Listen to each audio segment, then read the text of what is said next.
is Valley News Live at 4. Happy Friday, everyone. It's chilly out there for some of us, but tomorrow is still looking like it could be the warmest day of the year so far. Let's go straight to Hutch this afternoon for a first look at the forecast. Hutch. Stacey, thanks so much. Some of us dealing with clouds and showers throughout the day, and those continue to work their way through as that warm front taking its time getting through. But we will indeed warm up, as you mentioned. Taking a look at temperatures, it's a little on the cool side. Northern Minnesota, we have 40s and 50s out there. A few showers in that area as well. The Banana Belt and the Yellows, that's where we have some 60s, including Fargo-Moorhead now at that 60-degree reading. Some of us will see the warmer air continue to push in this evening. So temperatures steady to slowly rising for our western counties. Look at the showers making their way through. They extend from the Pembina area right through, say, Drayton and into Thief River Falls, and they'll be pushing their way through Roseau County and on their way to Beltrami County later tonight as they move east at about 30 miles per hour. Notice temperatures continue rising through about 8 o'clock, and then, well, they'll be steady to slowly falling. Windy all night, south winds gusting over 20 miles per hour likely. Same thing in Grand Forks as temperatures steady to slowly rising. Overnight though, well, we'll see some changes. That warm front makes it through. How high do we get? I'll have all the details coming up here in just a few minutes. All right. Thanks so much, Hutch. You bet. All 200+ members of the Fargo Police Department are going through implicit bias training. The police chief says we all have natural biases, and it's important, especially in law enforcement, to recognize what those are so it doesn't impact decision making. Both officers and civilian staff are going through the training, but the chief says it's especially valuable for those patrolling the streets. They might get an adverse reaction from someone who doesn't trust the police or views the police differently because of the way they see the world. And I think the ability for our officers to understand that and then work from there to communicate effectively and resolve things in a peaceable manner, I think this is exponentially gives them a lot more tools when they're out there dealing with individuals on the street. The 7-hour virtual training includes looking at the science behind why people have natural biases and steps officers can take to minimize that on the job. Minnesota has a new emergency rental assistance program. Governor Walz held a press conference today to discuss Rent Help Minnesota. The program makes it possible for renters to get caught up on overdue rent and utilities dating back to the beginning of the pandemic. Walz is also calling on the legislature to uphold the eviction moratorium until more Minnesotans can get back on their feet. Housing Commissioner Jennifer Ho has some tips for people looking to get the most out of the program. The speed of processing an application is completely predicated on our having a completed application. The best thing that a renter can do is talk to their property manager, go over the checklist of everything that's required in the application, so that when they sit down together at renthelpmn.org, they can do a completed application. If you want to apply or find out more information, go to renthelpmn.com. A major milestone in the global fight against the coronavirus, higher vaccination rates and low COVID case counts have led to a major milestone in the state of North Dakota. Today, Governor Doug Burgum is lifting North Dakota's COVID-19 emergency declaration. Essentia Health's Dr. Richard Vetter says that the pandemic will continue to be an issue until more people get vaccinated. But it's not all doom and gloom. Dr. Vetter says the good comes from healthcare systems across the world assisting one another to get this vaccine created and administered. He says getting people educated about the vaccine will save lives. They're not going to get infected, and if they do get infected, they don't end up in the hospital near as likely and have a much lower chance of dying from the disease.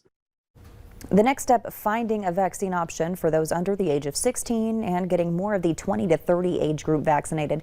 Just a few months ago, North Dakota had some of the worst case rates in the nation, but today hospitalizations remain on the low end, and on many days, no deaths are reported. A single dose of the Pfizer vaccine could boost the immune response to variants in those who were previously infected with COVID-19. British researchers analyzed the immune responses of healthcare workers after their first dose of the Pfizer vaccine. They found those who had previous mild or asymptomatic infections had significant protection against the UK and South African variants. These individuals also had boosted B and T cells, which aid in recognizing and destroying cells infected with coronavirus. However, those who were not previously infected showed lower levels of antibodies after one dose. Experts say the findings highlight the importance of receiving both doses of the COVID vaccine. If you're looking for a place to get a vaccine, use our VNL vaccine tracker. It's on the homepage of our website, or you can open your phone camera and point it at the QR code on your screen, then tap the link that pops up. Coronavirus cases are surging again in the Pacific Northwest. Washington and Oregon are in what's being called a fourth wave, fueled by COVID-19 variants. In California, Disneyland is reopening after being closed for more than a year. Chris Martinez reports from Anaheim. Variants of COVID-19 are behind a new uptick in cases in Washington and Oregon. We have effectively a new threat, a more powerful and dangerous threat. This is not your grandmother's COVID. Washington's governor has ordered many businesses and churches to reduce indoor capacity. Oregon's governor has extended a state of emergency, banning all indoor restaurant dining. The governor has a tough job, and I don't begrudge that, but it's a little frustrating. In the Pacific Northwest and in much of the country, vaccine doses outweigh demand. But Friday, the White House COVID-19 response team announced 55% of adult Americans have received at least one vaccine dose, and more than 100 million are fully vaccinated.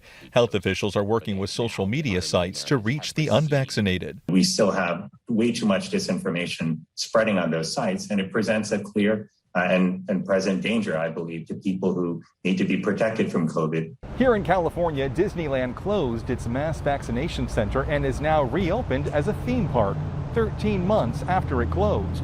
Only state residents are allowed, reservations are required, and attendance is capped at 25%. Guests must wear masks and maintain distancing while waiting in line and on rides. There won't be any parades, fireworks, or hugs from Disney characters, but visitors say they don't mind. Everyone's just had a tough year, and we just need the magic just back in our lives, and this is it. In a dramatic turnaround, California now boasts the lowest rate of COVID infections nationwide. Chris Martinez, CBS News, Anaheim, California. The White House announced this afternoon, due to the high number of COVID-19 cases in India, travel restrictions will go into effect for people traveling to the U.S. from India starting Tuesday. Public transit gets the spotlight today as the president and vice president hit the road for the second day in a row to sell the American Jobs Plan. President Biden is also celebrating the 50th anniversary of Amtrak, a service he used daily for more than 3 decades as a U.S. Senator from Delaware. It earned him the nickname Amtrak Joe. The event also served as a backdrop for the president to promote his plan to help American families and rebuild infrastructure. The White House is trying to win over Republicans in Congress who've been critical of the American Jobs Plan's $2 trillion price tag and a proposed tax increase on top earners to pay for it. NASA's Mars helicopter switches gears, taking flight for a new mission on the Red Planet. This is video from Ingenuity's third foray into the skies of Mars. The fourth is set for today after technical troubles foiled yesterday's planned takeoff. The first 3 flights were part of Ingenuity's demonstration phase, and now we'll get to see what the chopper can really do. Bemidji police are asking you to keep an eye out for a stolen car. A 2003 Toyota Matrix was stolen within the city limits on Tuesday. The license plate reads 967UDV. If you see this vehicle or have any information about where it could be, you're asked to call dispatch at 218-333-9111. A heads up for commuters in South Moorhead. A busy stretch of road will be closing soon. Starting Monday, 30th Avenue South between 17th and 20th Streets will be closing. Traffic will be detoured on Bellesley Boulevard, and temporary roads will be added so people can still access businesses. The city says to expect congestion and delays in that area. They hope to finish the project by September. The results are in for Moorhead Police's Drug Take-Back Day. They were able to collect 13 boxes of unused, unwanted, and expired prescription medications, totaling more than 160 pounds. If you missed out, you can still drop off medications at the Clay County Law Enforcement Center. It's at 911 11th Street North in Moorhead, open 24 hours a day. Families are celebrating the FM area's first college graduation of the season this weekend, but it'll look a little different than you're used to.